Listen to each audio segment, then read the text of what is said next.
Bonsoir et bienvenue si vous nous rejoignez sur Niwan Info pour décryptage. La rencontre qui était prévue dimanche 15 décembre 2024 à Luanda entre les présidents congolais Félix Tshisekedi et rwandais Paul Kagame n'a finalement pas eu lieu. Selon une déclaration de la présidence angolaise, quel avenir pour ces pourparlers? On en parle avec Mamadou Diouf. Bonsoir et bienvenue. Merci. Bonsoir Charlotte. Encore une fois, un échec enregistré dans une rencontre prévue entre les présidents congolais et rwandais.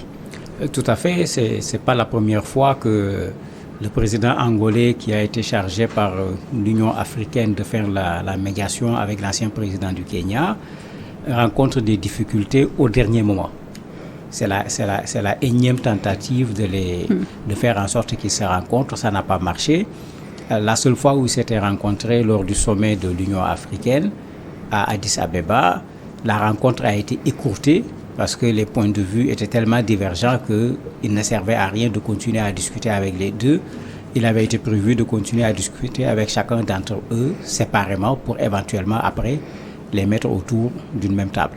Et la présidence angolaise, l'Angola, qui assure donc la médiation, évoque le blocage des travaux ministériels préalables au sommet présidentiel. Et il faut le rappeler que ce sommet, cette fois, devrait aboutir à un accord de paix. Oui, il y a eu déjà plusieurs rounds où les ministres des Affaires étrangères s'étaient rencontrés et les choses semblaient aller dans le bon sens. Parce que les présidents ne viennent pas se rencontrer directement, on fait tout le travail au préalable. Le travail était en train d'être fait et tout le monde s'attendait plutôt à un accord. Au dernier moment, le Rwanda a ajouté une condition qui a créé des problèmes en demandant à ce que la RDC accepte de discuter avec le M23. Ce que Tshisekedi avait accepté dans un premier temps, mais à l'époque, la participation du Rwanda n'était pas aussi évidente qu'aujourd'hui.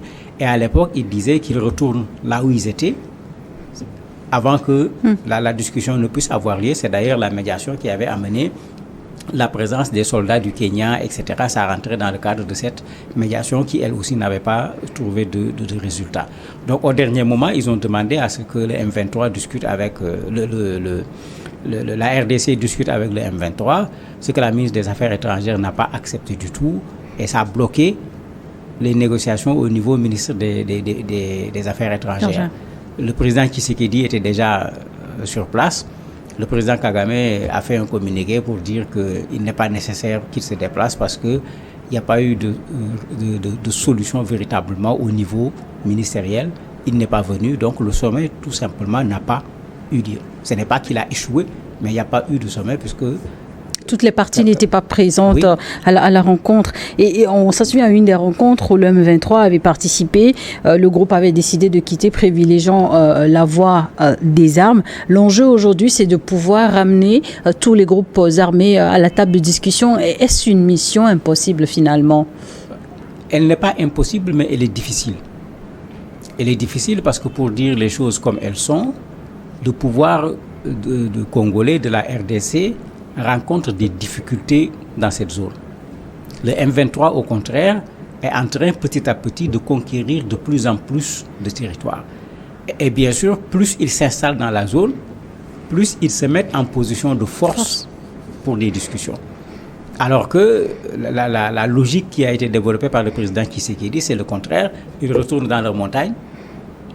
Et quand ils retourneront là-bas, c'est-à-dire on retourne à la phase initiale, et il peut y avoir en ce moment une discussion entre la RDC et le M23, mais bien sûr, le Rwanda également quitte le territoire de la RDC. Et c'est là où les choses deviennent compliquées, parce que jusqu'à aujourd'hui, malgré des preuves concrètes données par la RDC elle-même, les Nations Unies, les États-Unis, la France, beaucoup de pays ont condamné le Rwanda pour son intervention à l'intérieur de la RDC. Mais Kagame continue à dire que c'est une affaire de RDC. Le Rwanda n'a rien à voir avec. Bon, vous voyez que ça rend les choses compliquées quand même l'évidence, on ne veut pas l'accepter. Quand on veut négocier, ça devient compliqué. Ce sont des tentatives. En tout cas, ces rencontres visent donc à rétablir la paix après 30 ans de conflit dans l'Est de la RDC. Ce nouvel échec, justement, quelles répercussions cela peut avoir sur les événements actuels? Est-ce qu'on va parler des répercussions? Regardez ces populations qui vivent dans la difficulté depuis fort Des populations longtemps. qui nourrissent toujours l'espoir qu'il y ait une solution. Mais bien sûr, elles sont fatiguées parce qu'elles sont déplacées. En fait, elles ont parfois été déplacées plusieurs fois. Rappelez-vous que dans cette même zone, on en a parlé sur ce plateau, à un certain moment, la RDC avait demandé aux Nations Unies de quitter. Est-ce que vous les entendez parler des Nations Unies quitter? Ils avaient dit qu'ils partent et qu'ils partent rapidement. Mais dès que les Nations Unies partaient, les populations perdaient en matière de protection. De sorte que ce retrait rapide dont ils parlaient, eux-mêmes n'en parlent plus actuellement, ce qui est une preuve concrète que les FARDC ont du mal à résoudre ce problème. La deuxième preuve, ils sont en train actuellement de travailler avec des milices locales ou des populations fatiguées de se rendre compte que les militaires ne sont pas capables de les protéger, ont décidé de s'auto-organiser, prendre des armes, même si c'est des machettes, pour défendre leur espace et défendre les populations. Ce qui pose problème parce que ça, ce n'est pas des militaires, il n'y a pas de règles en matière de guerre avec ces gens-là.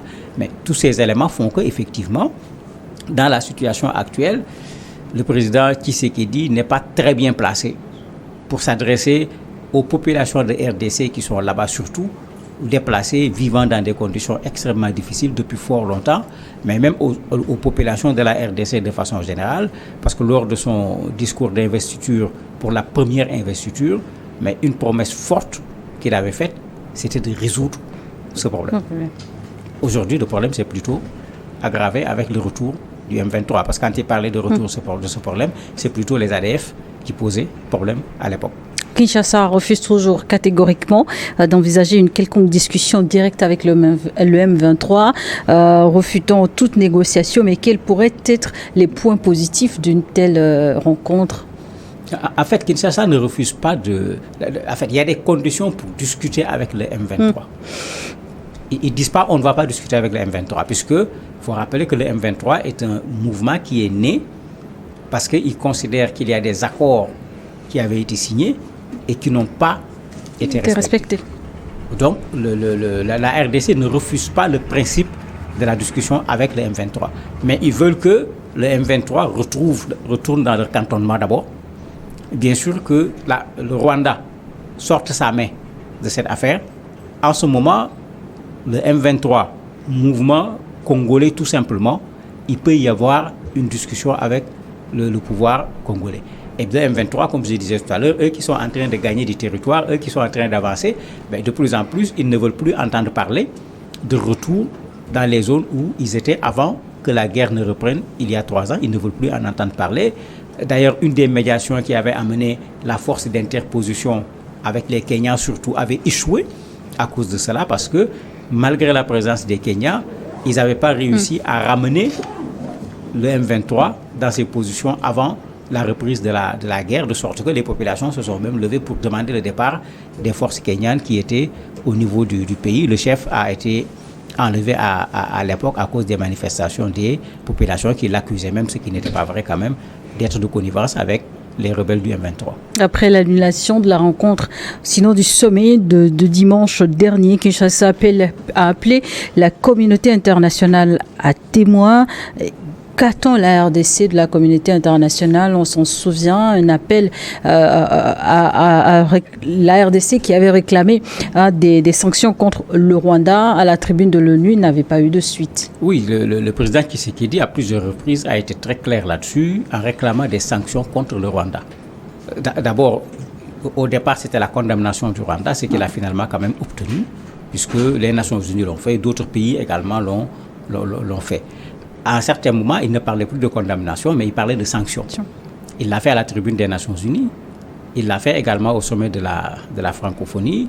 Il n'avait pas obtenu la sanction. Pire, dans le texte, en citant les zones à problème où on avait oublié la RDC, et tout le monde se rappelle son attitude radicale qui avait consisté à boycotter le reste en disant que on n'a pas voulu tenir compte de ce qui se passe au niveau de la RDC. Il a vraiment fait un plaidoyer un peu partout pour des sanctions contre le Rwanda. Les condamnations sont là, mais pour le moment, les sanctions, aucun pays n'a pris de sanctions. Les Nations Unies également n'ont pas encore pris de sanctions.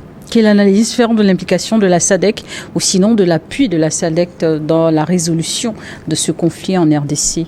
La SADC n'est malheureusement pas une organisation très forte, puisque vous avez une zone où, quand le président Tshisekedi est arrivé au pouvoir, mais les États, les présidents se regardaient pratiquement comme un chien de faïence.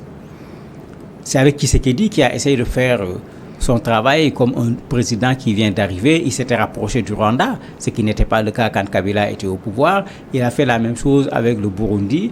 Bon, mais finalement, vous voyez là où c'est revenu. Donc, vous n'avez pas un groupe avec des gens qui s'entendent pour pouvoir trouver une solution par rapport à un problème qui est sérieux et qui, il faut le rappeler, fait partie des plus vieilles rébellions au niveau du continent africain. 30 ans. Ça ne date pas du M23, ça date de bien avant le M23. Le M23 est revenu parce qu'ils étaient déjà là, ils avaient été chassés par la RDC accompagnés par les Nations Unies.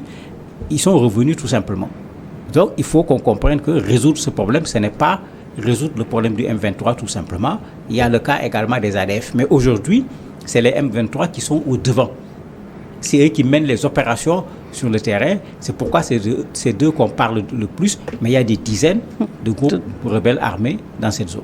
Et sur le plan national en RDC, d'un regard de journaliste, comment analysez-vous la réaction des hommes politiques congolais eux-mêmes face à ces situations alarmantes dans l'est du pays?